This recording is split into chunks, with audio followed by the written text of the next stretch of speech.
Brett, what I'm going to do, if you're okay with that, is start off with a little bit of the personal. We'd like to get to know Bret Stephens, the person, and then jump into some of the questions that have been raised throughout your talk. So I guess the first question is, when did you decide to pursue journalism? Is this something that was innate? It was something that it wasn't an event in your life, or is it a drive that you just wanted to tell the story and you wanted to shed light on what's happening in the world? Good question. I grew up in Mexico City, so this is a side that of my life that not many people know about. And while my father was a businessman, he had a small sideline as a weekend columnist for a newspaper in Mexico City. And I remember the excitement of my father. This is in the age of typewriters, tapping out his columns and having them appear in the newspaper and then being discussed. And I thought, well, that's marvelous. So we were always newspaper readers from an early age. We were always interested in wider events. Um, we were an expatriated Jewish American family in Mexico. My mother was born in Italy to refugees from Russia and Germany. So there was this kind of wide angle lens in my family that was an influence. I went to a boarding school in Massachusetts and I started a rabble-rousing student paper. And then in college, on a lark, I wrote a book review, which my father very much liked and suggested that I send to a periodical called Commentary. It's a Jewish American magazine of ideas. And so I mailed it in, and then a few weeks later, I got a letter saying that they very much would want to publish it. I was 19 years old at the time, uh, and along with this letter came a check for $350. So the idea, I mean, $350 when you're an undergraduate just seemed like a prince's ransom. And so the idea that they would actually not only would I get to be in print, but they'd pay me for it Right. was too good to be true. So that was the early genesis of my journalistic career. Mhm. Eventually I found my way to the Wall Street Journal, and then from the Wall Street Journal I started covering Israel Right, a great deal. right. That took me to Israel. I'd like to. Then from Israel returned to the Journal, and eventually came to the Times. Hmm. Can I ask you, we'll get to that in a few moments, but can I ask you whether, maybe this is a question you get often from Jewish crowds, whether Judaism, or what many call Jewish values, Jewish culture, Jewish tradition, Jewish ideas, or your Jewish identity, what what role do they play in your thinking, in your worldview, and in your writing? Well, as a child, so I mean, I'm despite my name, I trace my ancestry to a rabbi in Lithuania that you might be familiar with, a fellow named Grodzinski. Wow, yes, of course. Chaim. Yes, Chaim Ozer Grodzinski. Sure. So my mother was born, my grandmother was born Nina Grodzinskaya. So there was always this reality in our family. On my father's side, my father's father was born in Kishinev and fled after the pogrom of 1903, I think. So we were always aware of this. My father, however, was absolutely irreligious. We were minimally Jewish and maximally Zionist, if that is a category that makes any sense to you. It began to change when I was an undergraduate, and I took a course from a professor, Leon Kass, at the University of Chicago, one of the great minds of, well, he's still alive, one of the great minds of all time.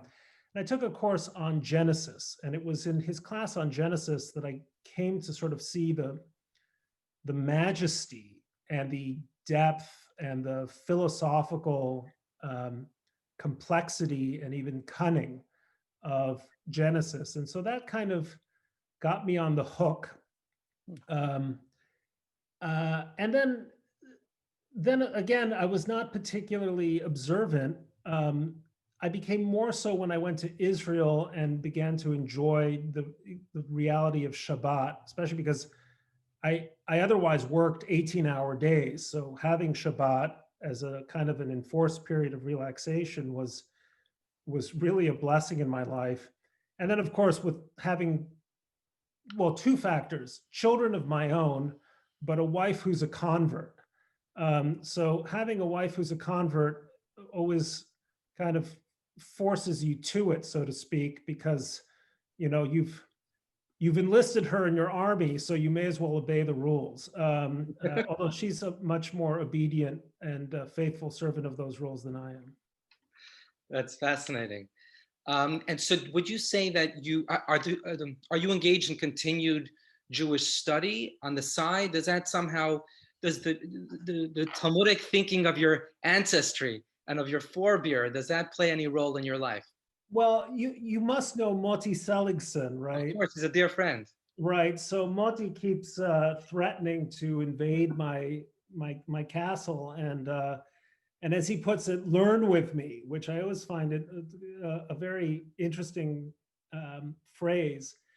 And I've put him off. I said, approach me when I'm 50, but now I'm approaching that period. So we're kind of getting there. That's so interesting because a few years ago, we started a series inviting successful Jewish business people to talk about how Jewish thought has influenced their careers and lives. And we had Matthew Can I Braun. just say that I feel, sorry for the interruption, but the older I get, the more deeply Jewish I feel in terms of instincts, reactions that just strike me as not at all a function of my character, but a function of my Jewishness. Um, every time I hear someone tell me that I need to meditate more, I think, why should I do that? I want to lean into my neurosis, not lean out of it. My sense of justice, I think, is Jewishly uh, informed. My writing, my whole perspective as a columnist, uh, the older I get, the more I realize it's really a Jewish voice that is speaking here, and that becomes sort of more evident to me the older I become. That's actually fascinating. As I was saying, we started this series with these business people, and we hosted an evening with the American Canadian businessman Matthew Bronfman, as well as with Michal Friedman, Mhm. the Russian businessman. I've heard of And them. yeah, fantastic. It was a really interesting evening. And Matthew shared something quite, I thought, moving. He said that he was raised in a very secular home. In fact, he wasn't even given a bar mitzvah. But he said when his father turned 50, and I say that because you mentioned the number 50, he said suddenly his father changed. He pivoted and he began to invite a rabbi to his home once a week to study Torah. And Matthew was very taken aback and he says, why are you carving out this, real time, regular time to study with the rabbi? And he said, because I want to know what it is, what's that underlying current and world and views, those teachings, that wisdom that's within me that has guided me thus far. I want to give it a language. I want to understand it. I want to understand and be able to articulate what it is that has guided me thus far, to root my Jewish activism and philanthropy and leadership in the tradition, which I found quite interesting. But I would say, something that has really struck me, Bret, in your career is that you don't look for the easy road. You don't look for the comfort zone. Anyone familiar with your bio will know that you left the comforts of the States and the Wall Street Journal to leave and go to Israel in 2002 during a particularly challenging and explosive, pardon the pun, time when there were 40 and 50, bombings year on year during that period. And is to quote you, because I've read a quote where you were, explaining what it is that made you leave that very, I would say, secure and prominent job and go to Israel. And you said at the time, one of the reasons you left the Wall Street Journal was because you believed that Western media was getting the Israel story wrong. Mhm. And you said, I don't think Israel is the aggressor here insofar as getting the story right helps Israel. I guess you could say I'm trying to help Israel. And I think a similar trend is then moving back to the Wall Street Journal, but then from the Wall Street Journal to the New York Times, again, somewhat of a different environment than the Wall Street Journal politically and culturally. What is it that drives you to those challenges, or to those, if you will, maybe even uh, maybe disruptions to your comfort zone? Is it a sense of mission? Is it a sense of spreading the word, of creating nuance and balance, an expansive, a more expansive worldview for those who are otherwise entrenched in a particular way of seeing the world? Look, I'm an instinctive contrarian. So if any group is fully agreed on something, by my nature is to try to look for the crack in the argument. And one of the things, even if I hadn't been raised in this Zionist household, I suspect, I can't know for sure, but I suspect that the kind of uniform condemnation of Israel that was so prevalent during the beginning of the Second Intifada 20 years ago would have led me into precisely the opposite direction. And I feel like I have always been guided by a little instinct in me, which says that any consensus should be treated with suspicion. And I have tried to always treat various consensuses, if that's a plural, with some degree of skepticism. I believe in the importance of independent thought. This is an area which I think is very Jewish, if you will, for me, in that it is argument in and of itself is important and valuable. Dissent in and of itself is important and valuable. And I have found, maybe because of the circumstances or the time in which I came of age, that the consensus that I always found myself arguing against was a kind of a left liberal consensus. I went to a series of elite schools, which were left liberal schools, and I was always uncomfortable with the prevailing orthodoxies. And I always looked for reference points or scholars or mentors who shared that kind of discomfort. So that's all I can say. I've never been a joiner. I've always felt like I have a half step out of whatever I'm participating in. Whenever I'm invited to join fancy clubs, I always decline on principle. I feel very much like Groucho Marx. I would never want to be a member of a club that would have me as a member. Right. Fascinating. I think that, I'm sure you're very familiar, but the word Hebrew, which is in the Hebrew Ivri, which was given to Abraham, according to the Midrash, reflects exactly that type of ideological contrarian posture, where the entire world was, as it were, on one side, and Abraham was Ivri, Aver, on the other side, and was willing to take that risk, to be different, to speak up and stand apart. I just want to share with you, Brett, something you might find interesting, and that is, the Hebrew word for Rav or rabbi actually it actually means teacher. But what people don't often realize is that the word Rav is rooted in the word Riv, which means conflict. This is actually the subject of a book I'm working on called The People of the Word, analyzing 50 words and how they shape Jewish thinking.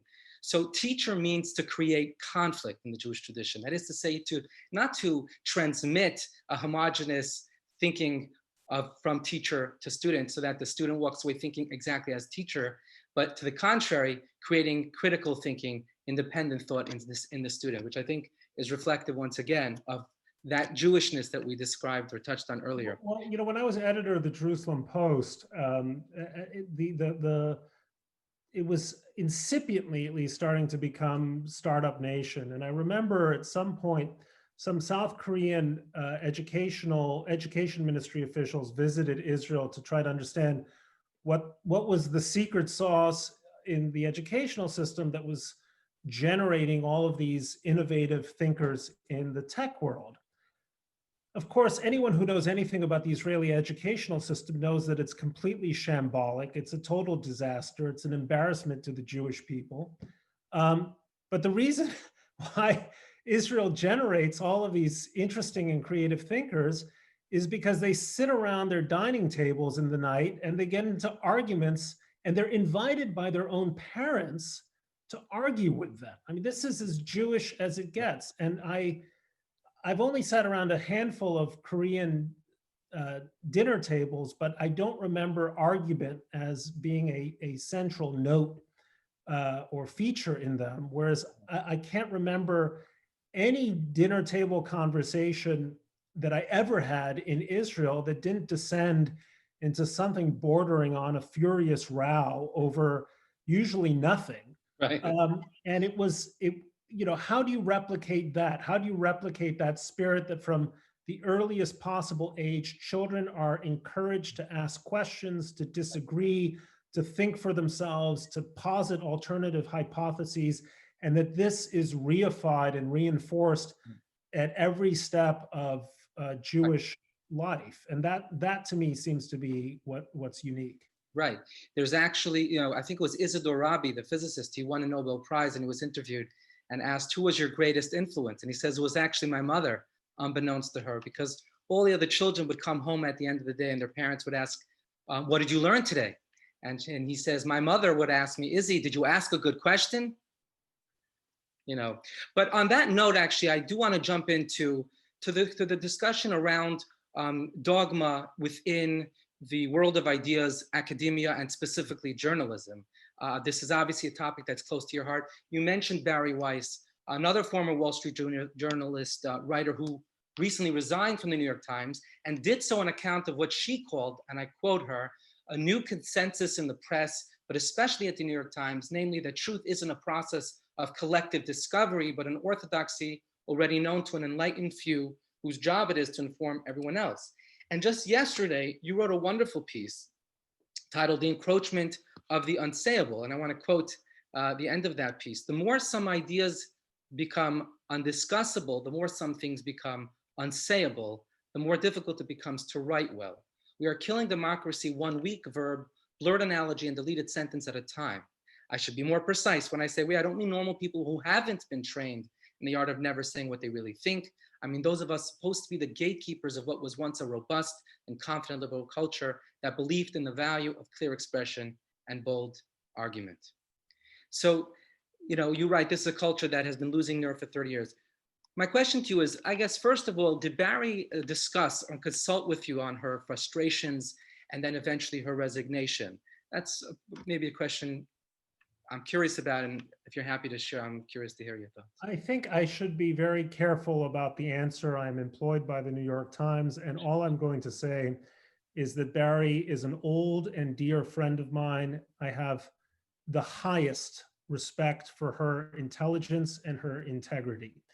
I will say from my end that whether you like the Times or not, it is the most influential newspaper in the world. Mm-hmm. And I think the paper is well served by having someone with my frame of mind in it.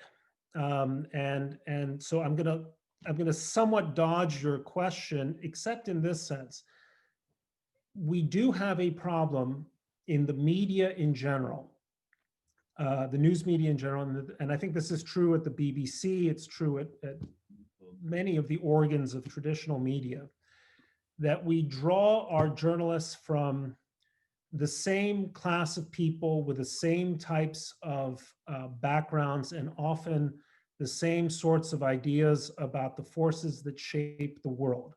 And the danger there is that it leads to a kind of uniformity and conformity in thinking that pervades everything we do, not simply in matters of commentary, but also in terms of the stories we write about, the things that we consider important, the things that we consider less important. And it is not an accident that trust in the news media has been declining for many decades. I think not only because we are so much less representative of the average man on the street, if you will, than we were 50 or 60 years ago when journalism was still almost a blue collar or working man type of profession. But because in addition to not belonging to that class, we often express contempt for the values of that class. And I think that's bad, really bad for journalism. More than that, there is, without a doubt, a kind of, I don't want to use terms like Stalinism, where no one is being shot or arrested, but there is a culture of enforced conformity that takes a great deal of personal courage to cross, and that often involves professional penalties that are real. And we are hurting ourselves ultimately with that culture of conformity, because ultimately the nonconformists will find their way outside of these traditional institutions, whether it's the Times, the BBC, the Wall Street Journal, you name it. We can't enforce the terms of culture throughout the country. But what we are doing is we're becoming something like a sect or a club that listens only to itself.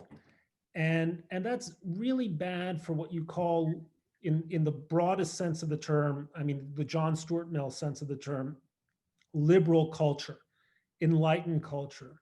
So I'm really worried about that. And I think this is a major theme in Western politics. I mean, I lived long enough in London to know that you're not immune to this yourselves, but at least you also have this kind of robust, a robust tabloid culture, and B, a fairly robust conservative media sphere that balances things out. But in the United States, it tilts very steeply toward the left, and the country is not better for it. So my question to you is, well, first of all, I do want to say, Bret, I also read your recent piece about the 1619 project, which I was very impressed by, of course, the piece itself, but also by your concluding paragraph, where you write, for obvious reasons, I've thought long and hard about the ethics of writing this essay. On the one hand, outside of exceptional circumstances, it's bad practice to openly criticize the work of one's colleagues, be bad for the same team, etc. But then you write that you couldn't be silent on this as well, because to avoid writing about it on account of the first group was to be derelict in our responsibility toward the second. My question to you is, how do you maintain that integrity? How do you maintain that balance? How do you pick or choose your battles? Are there issues you wish you would have spoken out about that you didn't because of perhaps the pervasive, maybe culture of fear or stigma or ostracization or even excommunication? And conversely, are there times, you wish you had stayed silent? How do you navigate those very complex, very real and personal decisions and maintain what I believe to be an incredible degree of integrity in a culture and in an arena that is unfortunately rare and so refreshing? Look, my late father of blessed memory once told me, never be afraid to get fired. So I've tried to keep that in my mind, that, I'll get another job. I can type 70 words a minute without error. So there's always clerical work out there for me. Look, I obviously can't fight every single battle. And even writing as many columns as I do, I have to pick my spots. There are moments, however, where I think that some core principle is at stake, and some inner sense in me says, if you don't write about this, you won't be able to look at yourself in the mirror. And I felt in the case of 1619 that the paper had become so closely tied to this thesis that struck me as flawed and tendentious, that I had to say something about it at the risk of some collegial discomfort. And that's why I addressed it as openly as I did, because I do think I owe my colleagues, some deference and respect. But as the paper had made it its signature had made it a signature effort, and as it had become a national story, it seemed like I had a Right. responsibility to write about it. There have been other occasions where issues of professional integrity and anti-Semitism have come into play. And in both those occasions, the choice was I'm either going to criticize my employer forthrightly, openly, or I'm going to walk. So I have, I want to say it's to the great credit of the Times that they Right. published the article as Mhm. they published my Right. previous criticisms of some of their practices. And I think that that speaks well for the paper. So my question is, how do we walk back from this state of affairs? Because you described a very destructive but also dangerous reality of homogeny and orthodoxy of views. Again, that type of imposed dogma and groupthink. How do we walk back from that? In your view, is there a way to heal that corrosive and I guess pernicious trend?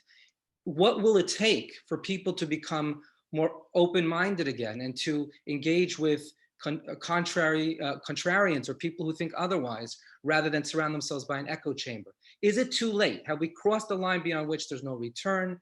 Is the trend going only in one direction? What's your insight being right in the thick of this storm? I don't think it's too late at all. And in fact, look, I mean, there's the famous Woody Allen joke that it's always darkest before it goes absolutely black.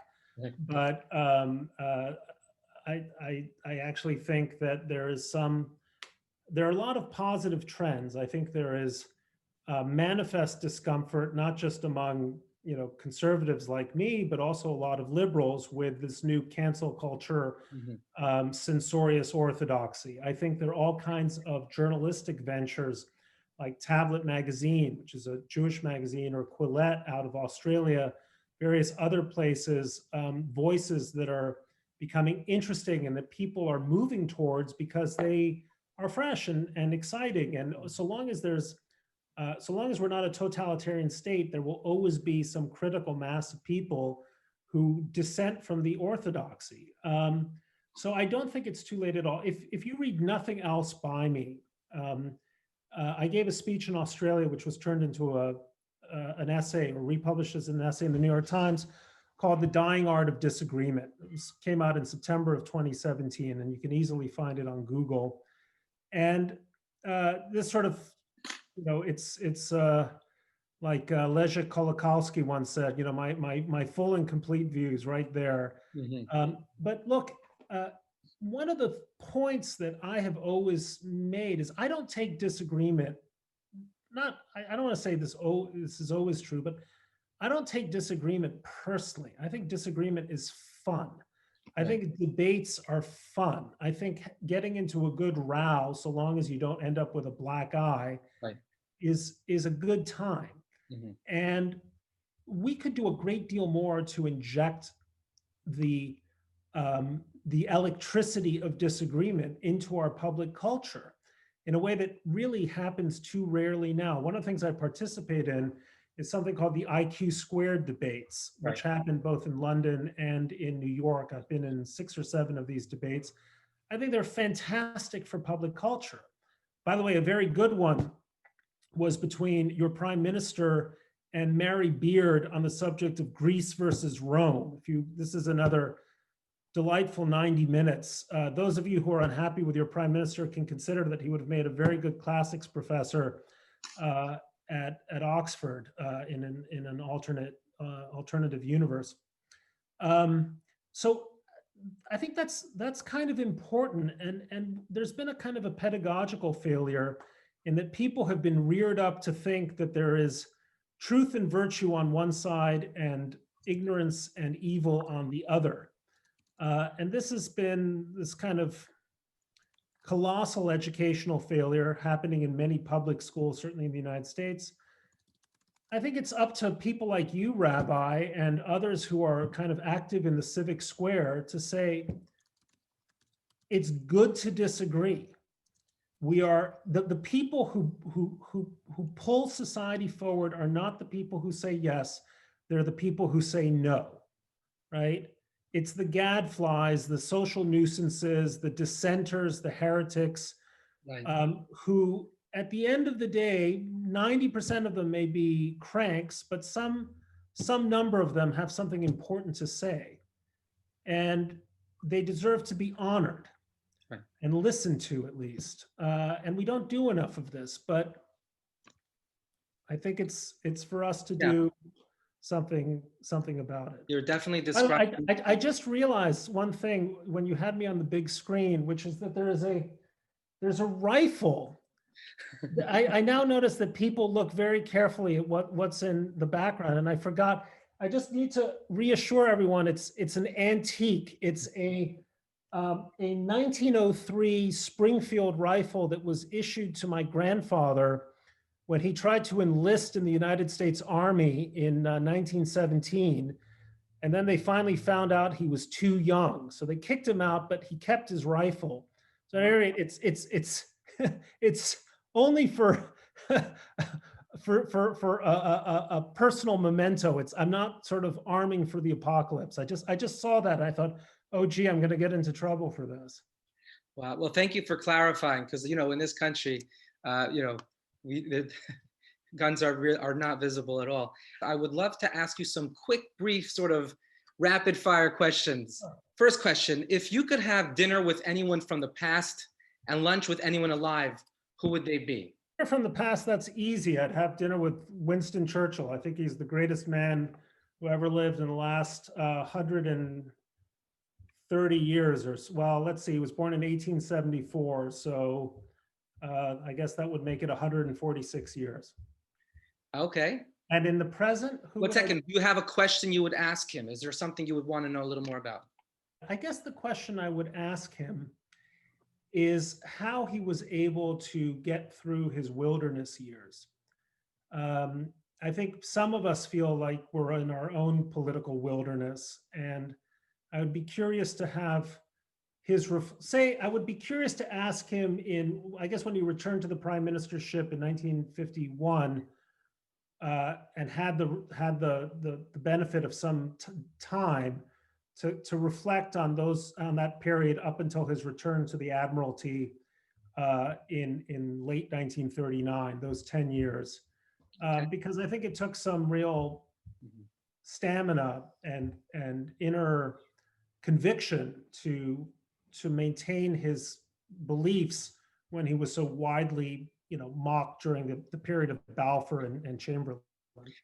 So, Brett, there's a common theme running through this whole discussion about you, and how your heroes were people who were willing to stand apart and do the right thing despite or the challenges or the sacrifices. And who would it be if it was someone alive? Who would you love to have lunch with? Well, I actually have lunch with him all the time. He's my friend Gary Kasparov.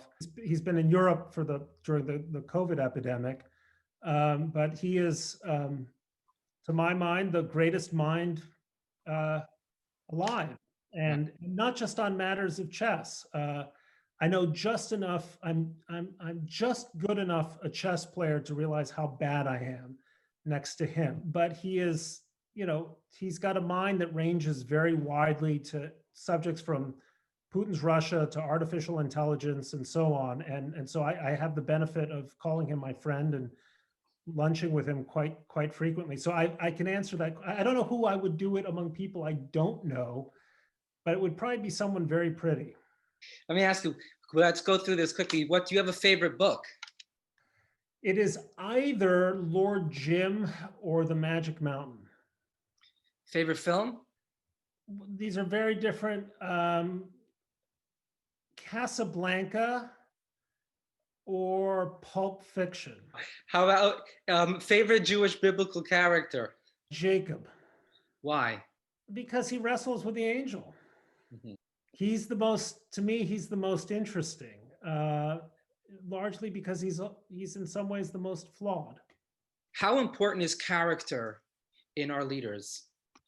Well, listen, I think we have discounted the importance of character to our shame and to our detriment.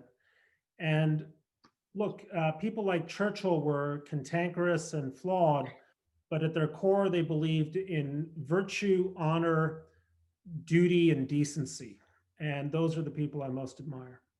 Yeah, Stephen Covey in his book, Seven Habits for Highly Effective People, in his intro talks about how he studied the past 250 years of success literature. And he says, and this is some decades ago, that over the past relative, since the war was over, there's been a shift from character ethic to personality ethic. I think that's a fascinating paradigm through which. Well, this is a line from Pulp Fiction in which the Harvey Keitel character elucidates the difference between having character and being a character. And so I saw someone in my screen shake her head vigorously when I mentioned Pulp Fiction, but it's actually a very Jewish film. And you'll note that the guy who comes to grief in the film, the John Travolta character, is a character, but he's constantly extolling the virtues of eating pork.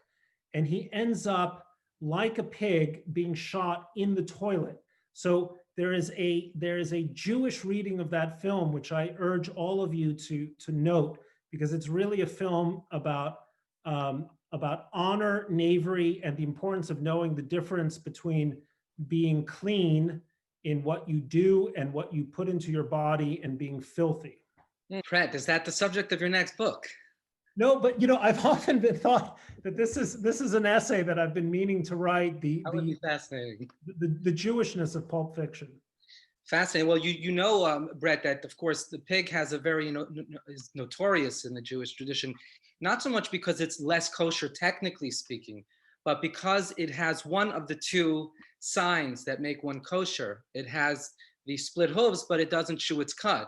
And in the rabbinic thought, that represents hypocrisy, double standards, showing the world visibly, outwardly how kosher it is, but on the inside being anything but. The changes going on in the Middle East, do you think those are a new chapter that are only one directional? How significant are they in terms of the Middle East, so-called Middle East, peace process or the conflict? I think they're absolutely revolutionary. I think the Arab-Israeli conflict, for all intents and purposes, is over. It is now a conflict between a kind of Sunni Jewish axis, or the way I describe it is it's the axis of the alliance, I should say, of modernizers and moderates versus despots and fundamentalists. And so on one side, it's Israel, the United Arab Emirates, countries that want to sort of move jog themselves forward. And on the other side, I think the two great challenges that Israel faces is first the challenge of Iran, but perhaps even more serious, the challenge of Turkey. I think the challenge of Turkey is a very serious one. And we are going to see Turkey eventually take the place of Iran as the most serious threat to Israel's security. And do you think that this will affect over time? Do you think the narrative about Israel as the aggressor and the Palestinians as the victims, all of that, do you think that the Palestinians of their own accord, their leadership will come around to at some point once they exhaust the usual suspects of those who prop up the narrative? I think they will do so in part because they realize that they are being left behind. Look, I am not against a Palestinian state. I want a Palestinian state that resembles Costa Rica. Costa Rica is a progressive, democratic, peaceful country, demilitarized, cares about its environment. It works hard for the benefit of its people. And there's a light and day difference between a country like Costa Rica and its near neighbor, Nicaragua. So why should we not hope that a future generation of Palestinians will say to themselves that 75 years of trying to destroy the Jewish state by one method or another have been a calamity, not so much for the Jews, they've been a calamity for the Palestinians, and that it's time to do something different. There's no reason that the Gaza Strip, small as it is, can't be the Singapore of the Mediterranean, or at least the Club Med of the Mediterranean, something. It doesn't have to be Gaza. I mean, you meet Palestinians all the time who are resourceful, thoughtful, and are not committed to anyone's destruction.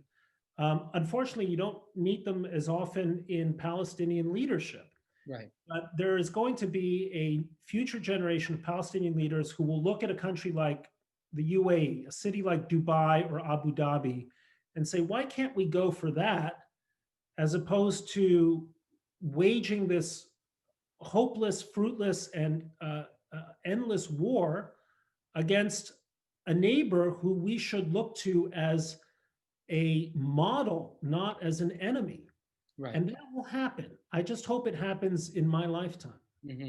Well, look, this is a situation where I think, as you, I think, beautifully pointed out in an article about Trump saying credit, give credit where credit is due, which I just want to point out, I find incredibly refreshing. The notion of judging every situation, every event, um, for better and worse, independent, very much independently and with nuance. This is a big question, but in a word, do you think Corona has changed the world? Do you think those effects are here to stay? Do you think this is just a passing phenomenon that will be over in a year or two? And if you do think the world is changing, in what ways? I think the pandemic has exposed weaknesses not only institutionally in our ability to respond to um, a situation like this, but I think it's also exposed um, an attitude toward risk, which is very different from, say, the one that Britain showed uh, in in the spring of 1940. I had been in charge of a coronavirus response either in the United States or in Britain. It very quickly became apparent that this was the disease that was a serious threat to the elderly and to those with certain kinds of pre-existing conditions and to those who were seriously overweight.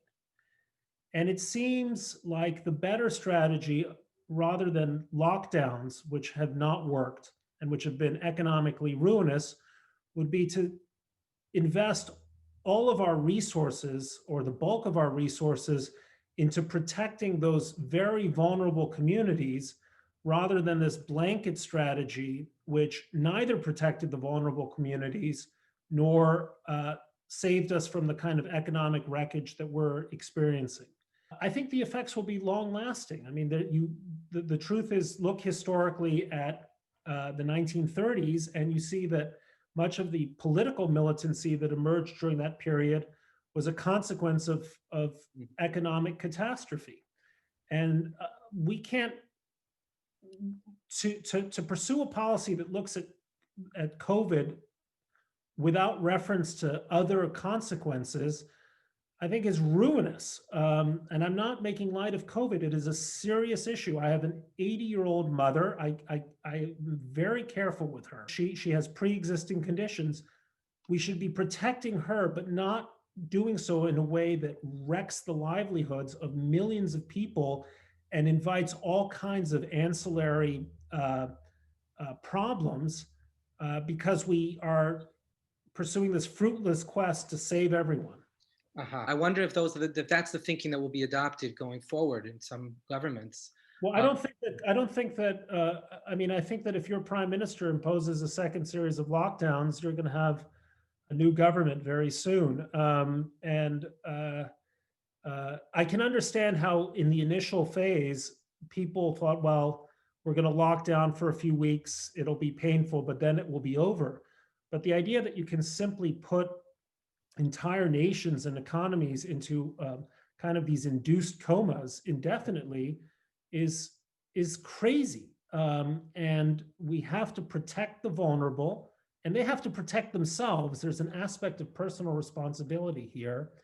But why is it that school children, none of whom are at serious risk of the disease, should not be able to go back to school? Kids not being able to go to school is also catastrophic. Right. And we're fools to pretend it's not. Two more quick questions. One, how would you like to be remembered? I'd like it if my children remembered me as well as I remember my father. Wow, that's powerful. That is powerful. So first and foremost, the most important people to be remembered by is your children, and secondly, in the way that you remembered your father. That I'm taking from that he's a very powerful presence in your life. in your My, mind? my father was a wonderful man, and my father was the most decent and honorable man I've known. And, you know, one of the things you learn when you're in public life is that all sorts of people who have never met you think all sorts of rubbish about you. And at first it's very painful, and eventually you come to just not give a damn. But you do care, at least I do, about the way my kids think of me, more than anyone. I also care how my wife thinks of me, so that counts also. But more so, above all, my kids, and I think my wife would say the same. And my father wasn't a great success in life, except insofar as I can't remember a day with him that wasn't a great day. Wow. You know, Warren Buffett says that in the end, real success is measured by how many people you want to love you actually love you. And if that's the measure of real success, your father was a very successful man, and I wish you the same success or even greater success. And finally, you know the Jewish joke about the Jewish pessimist and optimist. The Jewish pessimist says things can't get any worse. The Jewish optimist says, yes, they can. So I always like to conclude with a positive note. Can you share one thing or something that touches you or lifts your spirit or something you feel can lift ours in terms of a positive change, a positive trend, something that is taking us to a new and better place going forward? I'm such a relentless pessimist. That's a difficult question. Look, I was supposed to go to Israel in March, and the trip was canceled literally at the last minute because of the coronavirus. When I was in Israel, you mentioned this, you alluded to this, the country was in every kind of trouble. It was in a deep economic depression. There was a pigua every other day. The country was as ostracized as it ever had been. And rather than simply give up, it dug in its heels. It won a war against terror. It defied the naysayers and put the security of its people ahead of everything. It revived its economy, and it made peace with most of its neighbors. And so I worry about the United States. I worry about you guys. I don't really worry about Israel. I think this is a country that is going to outlast all the others, just as the Jews have outlasted all the others, and that kind of makes me feel good. And I hope it makes you feel good too. But let me say, let's conclude with that beautiful and powerful, upbeat note. I think it was Ben Gurion who said that a Jew who doesn't believe in miracles is not a realist. And I think it's a time where we all require miracles or creative thinking. And probably the high point of the news over the past months was the Abraham Accords, was what you might call a modern day political miracle. And we hope that that continues to evolve and to affect and infect positively the wider area and the wider world. Bret, I want to thank you so much for your time. It was fascinating. I also want to say that you are an inspiring figure to people who have some position of leadership, whatever that may be. Precisely because you take the road less traveled, you are willing to stand apart, be that Ivri or that Jacob, to wrestle, to speak truth to power, to do the uncomfortable thing, which is the most challenging aspect of the human condition, to go against the grain.